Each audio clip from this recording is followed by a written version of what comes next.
Middle East, and why remember this? Why open up all the wounds? Because the eternal destiny of 1.3 billion precious souls hangs in the balance. Roman Catholics need to recognize that Scripture is the authority for knowing the truth, and there's only one gospel that saves, and that's the gospel of the death, burial, and resurrection of Jesus Christ alone. Nothing can be added to the finished and perfect work of Christ. Anyone who does add to that does nullify the only means by which God will save them. Paul made that clear in Romans 11:6. If it is by grace, it's not of works. Otherwise, grace is not grace. And so we need to make Catholics aware that the Catholic Church went into apostasy officially and dogmatically at the Council of Trent. And you can read the 100 anathemas that condemn born-again Christians for believing the true gospel. And so more than ever, I think we need to rally the body of Christ to reach out to this huge mission field. So many people today are confused. They don't know if the Catholic Church represents a mission field or if it's a Christian denomination made up of brothers and sisters in Christ. And leading toward that confusion, Mike, are those who are trying to, in essence, reverse the Reformation. I mean, there's all kinds of unity accords that have come about through many decades, and in years we're seeing just a renewed push for this regard. Would you comment on this issue, please? Well, sure. Ever since 1994, we've seen the convergence of Roman Catholicism with evangelical Christianity. We've had leading evangelical leaders signing unity accords, daring to say that we share a common faith in the gospel with Roman Catholics. And this is the furthest thing from the truth, because the gospel of the Catholic Church, as I mentioned, is under divine condemnation. They've added to the all-sufficient work of Christ, and according to Paul's letter, they're under divine condemnation for distorting the gospel. And so it's gotten so bad that evangelical leaders are making comments such as this. This is by a pastor in the Dallas-Fort Worth area. The rift that occurred between Catholics and Protestants 500 years ago is theological pettiness. We'll have plenty of time in heaven to figure out who was right about purgatory and Mary. The Pope was a man of God whom all Christians should admire, thank, and emulate. Now, Jim, this was a pastor from a conservative theological seminary in the Dallas-Fort Worth area. And so his 3,000 people looked at the Roman Catholic Church as a Christian denomination that did not need to be evangelized. So what's the danger with that, Mike? What's really at stake? Well, again, the danger is the glory and honor of our great God and Savior, the Lord Jesus Christ. Anyone who adds to his all-sufficient work of redemption is insulting him, because he went to the cross after living a sinless, perfect life, obeying the law perfectly. He took on man's sin. He suffered in their place. He died as a substitute for all those who would put their faith in him. And then the great exchange happens, as we read in 2 Corinthians 5:21. He, that is Jesus, who knew no sin, became sin for us, that we might become the righteousness of God in him. And so the two things that keep anyone out of heaven, Jim, are they have an eternal sin debt that finite man could never pay. But if they trust in the infinite God-man Christ, he cancels the eternal debt. But then that only gets them out of hell. Now they need perfect righteousness to get into heaven, because in the gospel, Romans 1:16 and 17, the righteousness of God is revealed, and God requires perfection. So Jesus gives us his righteousness as a gift, according to Romans 5:17. And I call it the great exchange. He who knew no sin became sin for us, that we might become the righteousness of God in him. And that's why this is important. If anyone is listening, I pray they have a greater compassion for those who have been deceived by a false and greater gospel, and they would have a desire to reach out to them. And that's my hope, that's my prayer, and that's what our ministry is all about, to equip the body of Christ to reach out to this huge mission field. Mike, in the Scripture talks in 2 Timothy about the perilous times, which about in the last days, perilous times will come. It goes through and lists those matters, and it talks about in a verse in that chapter, it talks about being deceived and being deceived, and seeing that growing deception take place. Do you believe that this is really part of that deception? Well, for sure. In fact, the Lord Jesus, when the apostles asked him what will be the signs of your return, he mentioned many signs, but the one sign he mentioned 3 times was that of great deception. False teachers, false Christ, false prophets would come and deceive even the elect if possible. So that's how important it is to contend earnestly for the faith that was once and for all delivered to the saints in the first century, to stand on the truth of God's word just as the Reformers did. And we need to proclaim the glorious gospel of our Lord Jesus in its completeness, its purity, so that sinners can repent and believe in it. Friends, we're going to be opening our phone lines in just a short time. And give some extended time on the phones where you can ask Mike questions on the very issues that we're talking about today, remembering the Reformation. And does not permit us to go through theses by theses. That was passed through the door of the Wittenberg Church, but we'll be taking your questions here momentarily before we open our phone lines. So, Mike, I do want to let individuals know that you've got some resources that you have discounted to really be a help to them on the topics that we're talking about today. We talked about Israel in the early part of the program, but also about the Reformation itself. So tell us about the DVDs you have today. Well, sure. Our most popular DVD every year this time is called Why Are Evangelicals Reversing the Reformation? And it really is a call to contend earnestly for the faith, because in this DVD we not only talk about what we've shared so far today on the program, but also we give those who will watch the DVD an exhortation to contend earnestly for the faith, and don't let these evangelical leaders be successful in reversing the Reformation. The second DVD has to deal with God's faithfulness to Israel, and we know that all the eyes of the world are once again focused on Israel and Jerusalem, and that will be the case until the Lord Jesus comes to establish peace. And so in this DVD I talk about all the prophecies concerning Israel's future, not only its glorious future when they look upon the Lord they pierce, but also the prophecies dealing with the coming persecution and tribulation. So these are available to all BCY listeners at a discount, and you can go to our website, proclaimingthegospel.org, or you can call us after the program is over at 817-379-5300. And we just want to equip the body of Christ during these times of excitement. We're seeing prophecy unfolding before our eyes. We know the end is near. And Jim, more than ever, we need to be witnessing to the lost, because when the Lord comes for his church, the gospel witness will be removed from the earth. So if we have loved ones, we need to share the gospel with them now while we can. Friends, again, those are 2 separate DVDs. Why are evangelicals reversing the Reformation? Mike's discounted that on his website for just $10. There's a bonus message on there. Which gospel do you believe? And then the other one is God's faithfulness to Israel. That's a separate DVD with a bonus message on it. Satan in Bible prophecy. A very interesting topic there. Either one is $10. You can go to proclaimingthegospel.org, click on store, then click on video messages. You'll see these listed on the DVDs there. That's proclaimingthegospel.org. Click on store, and then on the video messages, you'll find other resources available there. Plus, they will be sending you a track. Have you ever been deceived? We'll play more about that. But let me get our phone number across. Our number 800-733-9829. Your questions for Mike today. 800-733-9829. We'll be back in 1 minute. You're listening to Crosstalk. Israel. It's only about the size of New Jersey, yet it makes headlines all over the world. Throughout history, many attempts have been made to annihilate the Jews. Threats continue today to wipe Israel off the face of the earth, yet none of these attempts have ever succeeded. In the book Miracle of Israel, authors Gary Frazier and Jim Fletcher present the shocking, untold story of God's love for his people. The authors take you back to Israel past, focusing on God's promise to Abraham, the entry into the promised lands, and the message of the prophets. You'll read of Israel present, with events leading up to and including Israel becoming a nation. And you'll read of Israel's future, the Gog and Magog War, the Great Tribulation, and the Millennial Kingdom. Miracle of Israel is available for a donation of $17 or more. Then you call 1-800-729-9829. You're listening to Crosstalk on BC Live. Eric Mike Gendron with us here today for Proclaiming the Gospel Ministry based in the Dallas area. And friends, you can obtain those DVDs through their website. We will give you his phone number at the end of the program. Can't call it now. He's on the line with us. So at the end of the program, a number where you may also call and order these. But Mike, if somebody gets one or both of these DVDs, they can do that. They're reduced cost of $10 each. But you also, for those who contact you today to request one of the DVDs, you're also sending your tract of pamphlet. Have you ever been to see? That's correct, because with this growing deception, we really need to ask that question to people that we meet. And the only way we can know if we've been deceived is to be confronted with the truth. And we're truth bearers. We need to confront people lovingly with the truth of God's word. Friends, our lines are packed. So as soon as you hear a caller finish with us here, there'll be your opportunity to call in on the line. Write it down, 800-733-9829. Randy is calling from Grafton, West Virginia. Randy, you're on the air. Yes, I have a comment. I'd like to know if the Pope finds, let's say, a peaceful solution to the current war in Israel, how would that affect his image in the eyes of the world? Well, that's a good question, but there is no human possibility for peace in the Middle East, and that's because, as I stated earlier, the battle going on now is between Islam, who claims the land because it was conquered under the name of Allah, and the title deed was given to the Jews, and so there will be no peace till the Prince of Peace returns, and he will settle it by establishing peace once and for all. But Mike, let's bring deception into our picture here, because there is going to be one that is going to offer peace, known as the deceiver and Antichrist. You're right, Jim, and I believe that false peace, and that's what the Bible calls it, will be Antichrist, who confirms the land covenant, and so he will pacify the Jews by confirming that land covenant. We don't know what he's going to do with the Muslims, but there will be a false peace for 3.5 years. Okay, so if that's what you're referring to, caller, that there is going to be, but it's not true peace, not a true lasting peace until Jesus Christ returns. Sonny is next in Harleysville, Pennsylvania. You're on the air. Thank you, sir. Thanks for your ministry. Appreciate it. Are you or is your guest familiar with the Lucifer Project that this Pope, the Jesuit Pope, has pursued regarding the telescope in Arizona? No, I'm not familiar with that. The Lucifer Project, it's an acronym for, basically they're looking for a interstellar alien spaceship that is to be delivering the Jesus to the Earth. It sounds nuts. Look it up. It's called the Lucifer Project. That's to do with the largest telescope that is available to scan the skies. Recently, they had one in Rome at the Vatican. When they had this opportunity in the States, they took advantage, and they are part ownership with this telescope. Thank you, Sonny. Appreciate that. Maxine is next. Conneaut, Ohio. You're on the air. Thank you. I have a couple of questions. I have family that are Catholic in my family, and how do you really approach them locally? Sure, Maxine. The best way to do that is asking questions. We need to establish the Scriptures as their supreme authority for knowing truth. And you can ask them, what is your authority for truth? Then you need to establish the sufficiency of our Lord Jesus Christ, because they will be unwilling to let go of what they're doing to save themselves until they know that Christ has done it all. And the third thing to consider is the promise of the gospel is eternal life. That should be good news to Catholics who do not have eternal life. They only have conditional life. So I will approach them with those three principles, but asking questions along the way. Now, are those in your DVDs? They're in my book, Preparing for Eternity, and also another DVD that you can find on our website, Evangelicals and Catholics, What's the Difference? Yeah, and we do have my book available here through BCY America as well. It's called Preparing for Eternity. You can reach out to our switchboard here at 800-729-9829. And Maxine, you have one more question here? One more question. I was wondering, have you researched the rapture? Because that's not supposed to be in the Bible either. Well, the word is not there, nor is the word Trinity, Mike. So comment on that if you would. Well, sure. There's the taking away of the church by the Lord Jesus Christ as we meet him in the air is mentioned in 1 Thessalonians chapter 4, verses 13 to 18. It's called the snatching away. We also see that in 1 Corinthians 15, verses 51 to 58, and that's in the twinkling of an eye. We'll all be changed and we'll meet Christ in the air. The third place is found in John 14, verses 1 to 4. Jesus said, I must go, and when he's gone, he's building a place for us, but he will return and take us to himself. And so those are the three places, and we can be ready for the rapture any moment, which is why we need to be doing the Lord's word and evangelizing the lost. Thank you for the call here today. And again, Mike's book, Preparing for Eternity, we do have that available, our donation of $17 to Crosstalk, available at 800-729-9829, or go to crosstalkamerica.com. You'll find that in the store there as well. Fayetteville, Arkansas. Randy, thanks for calling Crosstalk. You're on the air. Oh, thank you.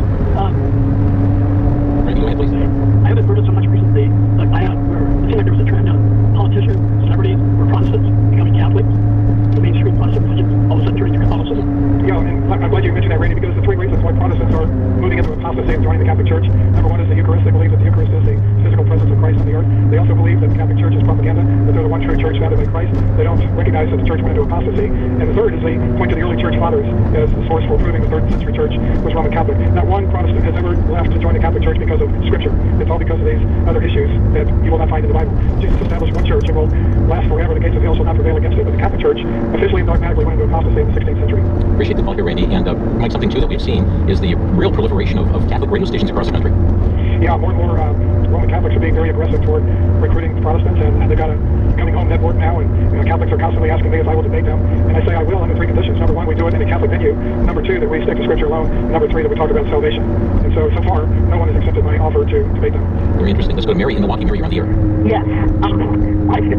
I find it coincidental that Martin Luther nailed the species to the church door in Wittenberg on Halloween, because the next 2 days are All Hallows Eve and All Souls Day, which are very Roman Catholic. I was raised as such. God delivered me from that when you think I will gain up now, and whatever you do, please do not go back to the Catholic Church. You need a restriction iron. I'm going to Yes, never, Mary. Thank you. Go ahead, Mike. Martin Luther strategically nailed the 95 Theses October 31st, the day before All Saints Day, because the next day Catholics were going to go in to venerate 1,900 relics of dead saints. And the reason for that is because they would receive indulgences if they venerated the relics. And Martin Luther wanted to post this on the door as Catholics walked in, so they would recognize that indulgences is a false teaching, and the Catholics would observe that and hopefully repent and turn away. Let's go next to West Union, West Virginia. Oliver, thanks for calling Crosstalk. You're on the air. Yes, I wanted to ask your guest about, I know most of your Protestant denominations practice infant baptism. Where did Martin Luther stand on infant baptism? Well, unfortunately, he held to that, but he got justification right. So that was one of the real keys of the Reformation, was the Reformers recognized that the Catholic Church had deceived people on the doctrine of justification. And so in the doctrine of justification, just real quickly, the contrasting view is this. The Bible teaches justification is the change of one's legal status before God, whereby a condemned sinner becomes acquitted and is clothed with the righteousness of Christ. But Rome says, no, it's not a legal change, but it's a change of the inner person.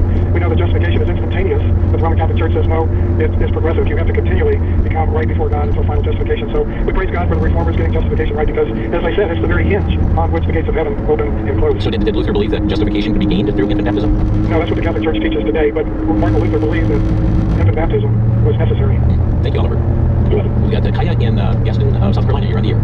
Okay, you guys kind of answered that question, the last question, but what is the Roman Catholic Church's view of salvation? Like, what do they believe? Like, how do you become saved when you get eternal life? Because you said they have conditional life, they don't have eternal life, and we know we have eternal life the moment we place our trust in Christ's death, burial, and resurrection, but the Catholic Church doesn't. So what is their view of how you get saved, how you become saved, and like when it's completed? Sure, good question. The Catholic Church teaches that infant baptism is the sacrament of regeneration, whereby the soul that is dead in sin comes alive in Christ. It's also the sacrament of justification. So without faith, the baby is said to be justified. And so that's the first requirement for salvation. Then afterwards, Catholics must receive sacraments. They are necessary for salvation. They must do works in order to be rejustified, because of mortal sin, they're now dead in their sin and they're de-justified. And they also must attend the sacrifice of the Mass, because each time they attend the Mass, the sins that they committed in the previous week are paid for through the propitiatory sacrifice of the Eucharist. And then at the end of the Catholic's life, he still needs the sacrament of extreme unction in order to prepare him for the afterlife. And when a Catholic dies, as I mentioned, in venial sin, they don't go to hell, they go to purgatory. And they must be have indulgences offered to get them out of purgatory.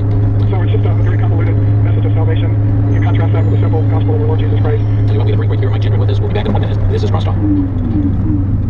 For the Worldview Report, I'm Brennan House. Our website is worldviewreport.com. The truth is so offensive to people, even when it shows up in red, and that is blood. Blood red. All of us watched the horrors of what happened in Israel, and yet a Jewish group, their billboard has been taken down in New Jersey because it spoke the truth. The billboard just simply said, do not be naive. Hamas will chop your head off too. And yet, after 100 complaints, down comes the billboard. Americans do not want to hear the truth. Sadly, many, because of postmodernism, no longer believe in truth. And yet, anti-Semitism is rising. The other side is shouting from the rooftops, literally, and on bridges, and shutting down highways, pro-Hamas messages. And now Jews are being attacked, and even trying to warn them, Hamas will kill you. And yet those billboards get pulled down. I'm Brennan House.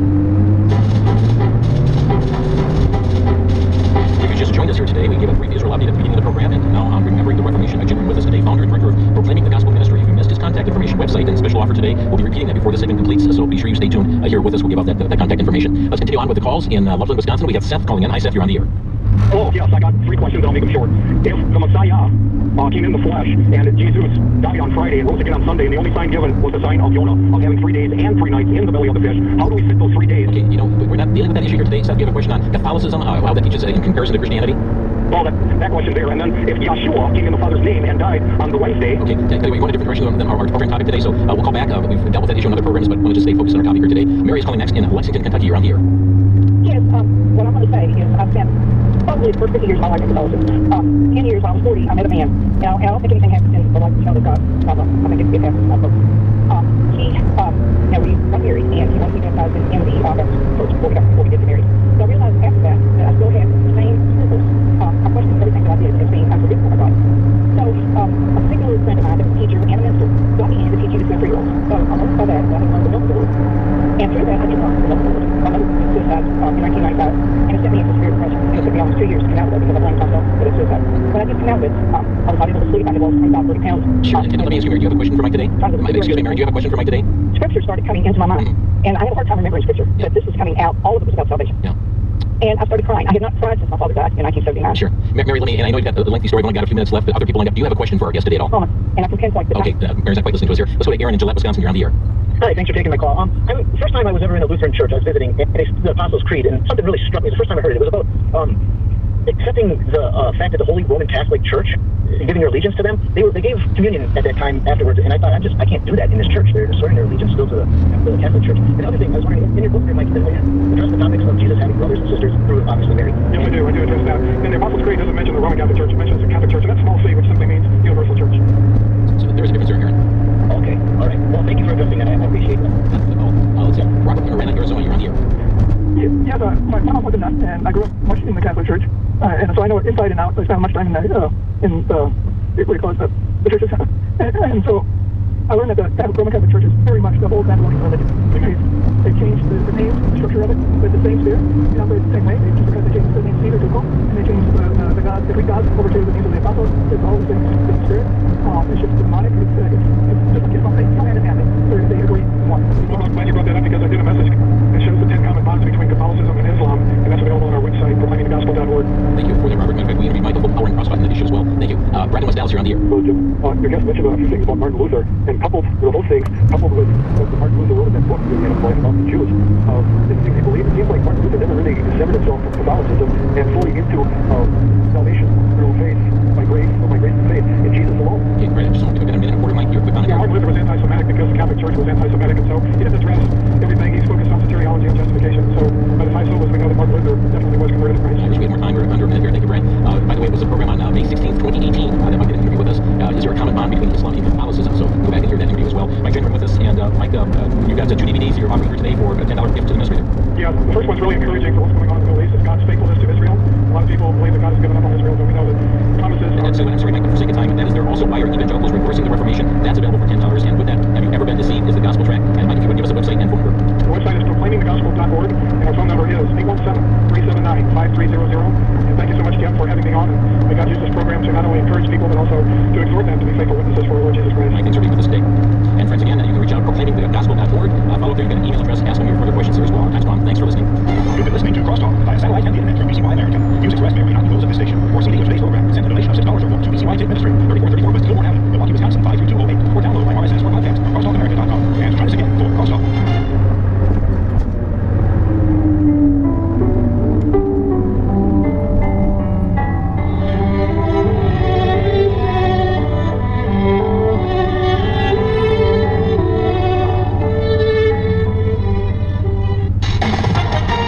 With SRN News, I'm Bob Agnew in Washington. Israeli Prime Minister Benjamin Netanyahu says victory over Hamas must begin with moral clarity. It means making a moral distinction between the deliberate murder of the innocent and the unintentional casualties that accompany every legitimate war, even the most just war. On Capitol Hill, New House Speaker Mike Johnson is vowing to bring a standalone Israel aid bill to the floor this week. Speaker Johnson said on Sunday that the House will consider aid to Israel an extended measure this week and expressed confidence that it would pass with bipartisan support. Such a move will resist President Biden's call for Congress to approve a broader package that also includes aid to Ukraine as well as other national security needs. Acknowledging that Senate Republicans have a similar measure, Speaker Johnson told Fox News on Sunday that the House was planning to move the standalone Israel funding bill this week. The White House this month requested more than $105 billion in national security aid, including over $61 billion to Ukraine, over $40 billion to Israel, and more than $9 billion for humanitarian assistance. Get them more at Washington. Russian President Vladimir Putin is calling meeting top security and law enforcement officials after a mob stormed the airport in Dagestan after a plane from Tel Aviv landed. Spokesman Dmitry Peskov says the meeting will discuss attempts by the West to use the offensive in the Middle East to divide the Russian society. At his daily news conference, Peskov added, "It's well known and obvious that yesterday's event around the airport was largely the result of outside interference." This correspondent Charles Ayla Desmond reporting spending by consumers rose by a brisk 0.4% in September, even after adjusting for inflation, and even as they face ever higher borrowing costs. On Wall Street, major indexes have been flourishing today. The Dow right now at 4.